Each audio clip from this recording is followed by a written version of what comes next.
Sois élevé le Seigneur Jésus-Christ, car il est le roi des rois. Il est le Dieu de notre vie, celui qui a créé toutes choses. Même il nous a créés pour que nous puissions l'adorer. Il nous a créés pour que nous puissions le servir. Il n'y a aucun Dieu qui est semblable à lui. Il n'y a aucun Dieu qui peut se comparer à ce merveilleux, à ce glorieux, à ce Dieu admirable. Lui qui n'a pas de limite, lui qui est sans pareil, lui qui est l'agneau de Dieu, qui est mort pour nos péchés, lui qui est assis sur son trône de gloire et qui mérite la gloire. Oh, alléluia, gloire à toi Jésus-Christ. Nous célébrons ton nom Adonai, nous glorifions ton nom Jésus-Christ, nous honorons ta présence Seigneur, car tu règnes de l'éternité en éternité, tu règnes à jamais, toi qui as créé les montagnes, toi qui as créé tout ce que nous voyons Seigneur. Rien Seigneur Père ne peut se tenir au-dessus de ton trône, rien ne peut se tenir au-dessus de ta puissance Seigneur, car tu fais de la terre ton marchepied. Gloire à toi Seigneur. Oh, nous contemplons Seigneur ta gloire. Oh, marababa chatara rocher karababa.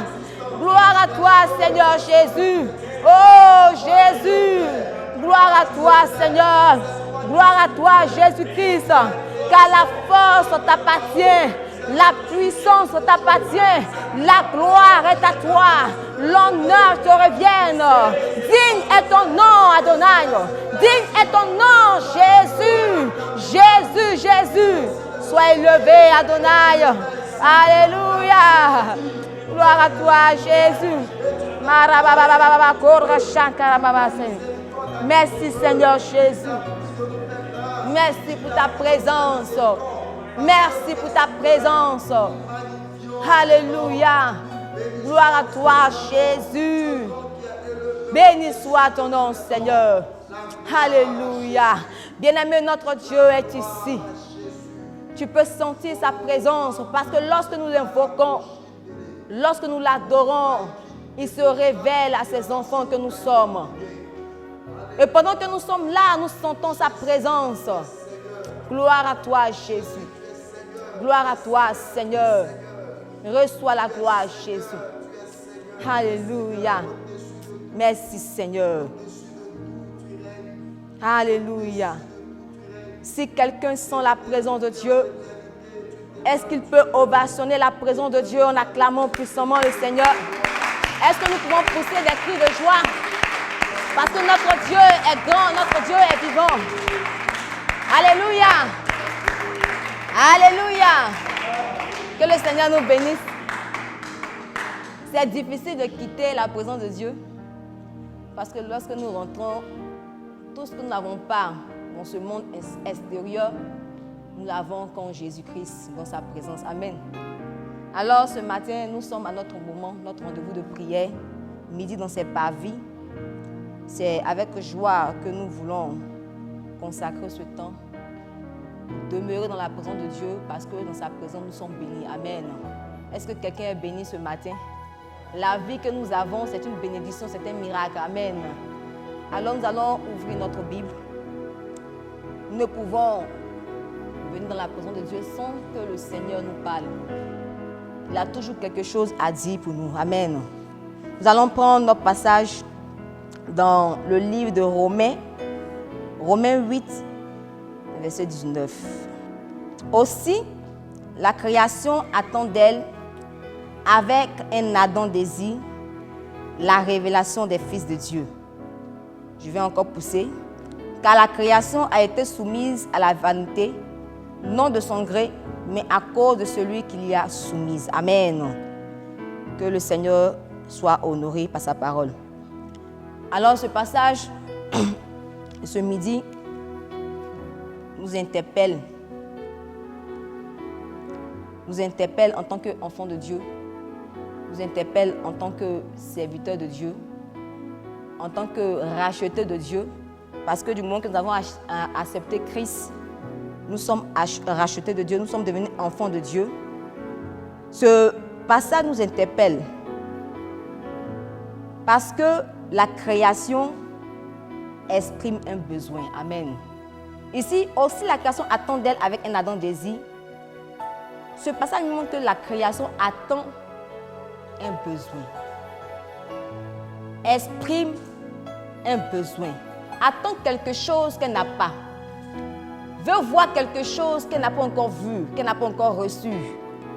Cette création soupire, cette création a soif de quelque chose qu'elle n'a pas encore vu, qu'elle n'a pas encore reçu. Et la Bible dit que c'est la révélation des fils de Dieu qu'elle attend. Amen. Autrement dit, c'est la manifestation des fils de Dieu. C'est la manifestation, la révélation des fils de Dieu que la création attend. La création veut que les fils de Dieu se montrent. La création veut que les fils de Dieu se révèlent, se manifestent. Amen. Alors, pour mieux comprendre ce passage, nous allons poser 3 questions pour comprendre pourquoi est-ce que la création attend d'elle avec un ardent désir la révélation des fils de Dieu. Le premier point ou la première question, qui sont les fils de Dieu? Qui sont les fils de Dieu? Et pourquoi la révélation des fils de Dieu? Quel type de révélation la création attend-elle des fils de Dieu? Amen. Ces 3 questions. Et pour répondre à la première question, il est dit dans 2 Corinthiens 6, verset 18, nous n'allons pas lire, que ceux qui sont fils de Dieu sont ceux qui ont pour père Dieu. Amen. Donc si nous sommes fils de Dieu, cela veut dire que nous avons pour père Dieu. Dans Romains 8, verset 14, la Bible dit que ceux qui sont conduits par l'Esprit de Dieu sont appelés fils de Dieu. Dans Matthieu 9, la Bible dit que ceux qui procurent la paix sont appelés fils de Dieu. Dans Luc 4, verset 3, la Bible dit ceux qui ont reçu la capacité de changer les choses, de changer les circonstances, sont aussi appelés fils de Dieu. Amen. Dans Luc 6, verset 35, la Bible dit que ceux qui aiment les ennemis, ceux qui font le bien, qui donnent sans attendre en retour, sont aussi appelés fils de Dieu. Amen. Alors, c'est selon la Bible, nous révélons qui sont les fils de Dieu.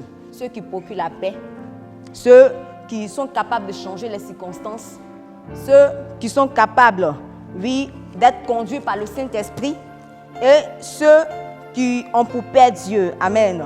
Maintenant, pourquoi la révélation des fils de Dieu? Pourquoi? C'est une question. Pourquoi on ne cherche pas un autre type de personne et puis ce sont les fils de Dieu qu'on attend? Amen. Alors nous allons prendre Matthieu, que nous allons lire Matthieu 13, verset 24, verset 25. À 25, excusez-moi. Matthieu 13, 24 à 25. Comme j'ai l'avantage du micro, je vais lire rapidement. Matthieu 13, verset 24 dit, il leur proposa une autre parabole et il dit, le royaume des cieux est semblable à un homme qui a semé une bonne semence dans son champ. Mais pendant que les gens dormaient, son ennemi vint, sema de l'ivraie parmi le blé et s'en alla. Le verset 38 dit, le champ c'est le monde, la bonne semence ce sont les fils du royaume, l'ivraie ce sont les fils du malin. Amen. Donc pourquoi les fils de Dieu? Parce que tout simplement, il y a les fils du malin. Les fils du malin sont les fils de la perdition. Les fils du malin sont les fils de la rébellion. Et qui est symbolisé ici par l'ivraie. L'ivraie qui a été semée au milieu de la bonne semence. Ces fils de malin viennent faire quoi? Ils viennent égarer. Ils viennent donner une autre révélation qui n'est pas celle de Dieu. Ces fils de malin procurent la mort, procurent la destruction, la création. Alors, qui sont pourquoi la mention des fils de Dieu? Parce que, en tant que fils de Dieu, nous sommes la bonne semence. Comme le passage le dit, verset 38. La bonne semence, ce sont les fils du royaume, les fils de Dieu. Donc, parce qu'il y a les fils du malin et parce que nous sommes la bonne semence, cette création nous attend. Amen. S'il y a quelqu'un qui est fils de Dieu, dit Amen. Alors, quel est le type de révélation que la création attend des fils de Dieu? Bien-aimés, je disais que la création veut que les fils de Dieu se manifestent, se révèlent, se montrent. Ce n'est pas pour se faire voir. Ce n'est pas pour montrer nos vêtements, que nous sommes dans la classe, que c'est nous qui sommes saints. Non. Il y a quelque chose dont la création recherche en nous. Il s'agit de la qualité de notre vie. Il s'agit des vertus que nous devons annoncer. Les vertus qui sont en nous, qui sont données par le Saint-Esprit. La Bible dit quoi? Que nous sommes la race élue. Nous sommes un sacerdoce royal, un peuple acquis pour annoncer les vertus de Dieu. Amen. Alors, donc, c'est ce que la création veut attendre que nous révélons. Nous révélons les vertus de Dieu, c'est-à-dire la puissance de Dieu, la bonne moralité, que nous révélons au travers de notre vie de bonnes choses. Amen. Et que nous soyons aussi de bonnes semences pour cette création. Si la Bible dit que nous sommes la bonne semence, qu'est-ce qu'elle attend? Elle attend que nous portons de bons fruits. Et nous devons porter du bon fruit. Alors, c'est ce que la création attend. La création attend que nous portons du bon fruit envers elle. Amen. Alors, notre révélation, je le disais tantôt, ce n'est pas le vêtement, ce n'est pas l'extérieur, mais notre révélation doit apporter la bonne nouvelle du salut. Ça, c'est le premier point. La bonne nouvelle du salut, c'est l'évangile qui annonce la vie éternelle, qui annonce la guérison, qui annonce la délivrance, la paix, et le bonheur, les richesses, la prospérité. C'est ce que nous sommes amenés à faire. Ce monde est soumis à la vanité. Ce monde est perdu. Ce monde cherche la solution partout. Et il y a des personnes qui viennent montrer une autre solution qui n'est pas la solution de Dieu, qui n'est pas le vrai évangile. Nous devons apporter la bonne nouvelle. Nous devons apporter le salut dans les cœurs. Amen. Notre révélation doit aussi être apporter la lumière. La Bible dit que nous sommes la lumière du monde. Nous sommes appelés à transformer autour de nous des hommes, des femmes, des enfants. Que notre vie transforme ces personnes qui n'ont pas Christ. Par notre comportement, par nos attitudes. Nous sommes au milieu de ceux qui n'ont pas Jésus. Nous sommes au milieu de ceux qui sont dans les ténèbres. Alors que nous sommes la lumière, nous devons apporter cette lumière pour la transformation des âmes, pour la transformation des cœurs, pour la conversion des cœurs. Nous devons apporter la lumière en annonçant la vérité. La vérité qui est Jésus-Christ. Amen. Notre révélation doit aussi apporter la gloire de Dieu. La gloire de Dieu. Lorsque les hommes nous verront, il faudrait qu'ils touchent quelque chose qu'ils n'ont pas encore saisi. Qu'ils voient des choses qu'ils n'ont pas encore vues, qu'ils n'ont pas encore réalisées. Ils disent, ah, mais cette chose existait depuis tout ce temps. La gloire de Dieu, c'est la puissance de Dieu. Ce sont les miracles de Dieu.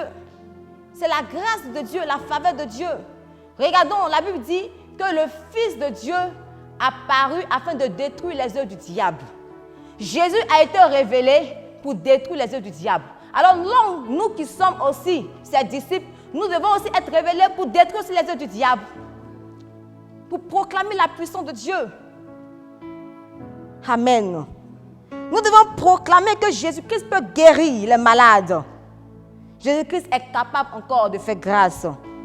Notre révélation aussi doit apporter la paix. La paix, l'amour. Nous ne pouvons pas nous joindre ou aller vers cette création qui subit, qui est en train de soupirer sans manifester l'amour, sans manifester la compassion. Nous avons besoin que notre cœur soit rempli de compassion pour pouvoir sauver ces âmes qui meurent jour et nuit. Regardez, nous devons avoir l'amour pour rentrer, même chez les prostituées. Regardez ces personnes. Elles n'ont pas désiré être là où elles se trouvent. Mais parce qu'elles ont été possédées par un esprit et elles sont esclaves.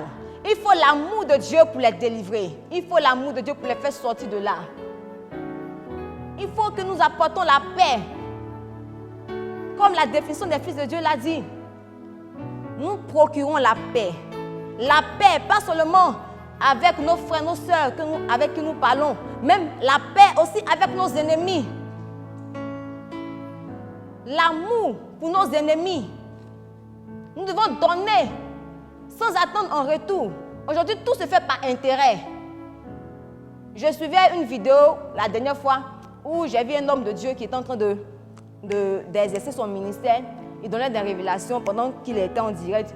Le Saint-Esprit me dit, ça pour toi, tu seras guéri de telle maladie, telle maladie, telle maladie. Et pendant qu'il était en train de faire son ministère, il a reçu le message d'une personne qui dit, oh, ça sont les blabla. Et lorsqu'il l'a vu, il a lu et il a maudit la personne directement, en direct. Il dit, ok, comme tu as dit sur des blabla, tu reçois un AVC au nom de Jésus. Non, nous ne sommes pas venus apporter le malheur. Nous sommes venus apporter la bénédiction, la paix, la joie. Et c'est ce que la création recherche, de bonne qualité, de bonne valeur. De bonne valeur. Alléluia. Alors, en tant que fils de Dieu, nous sommes des fils de Dieu. Nous avons besoin d'être vraiment envahis de la puissance de Dieu, des qualités divines.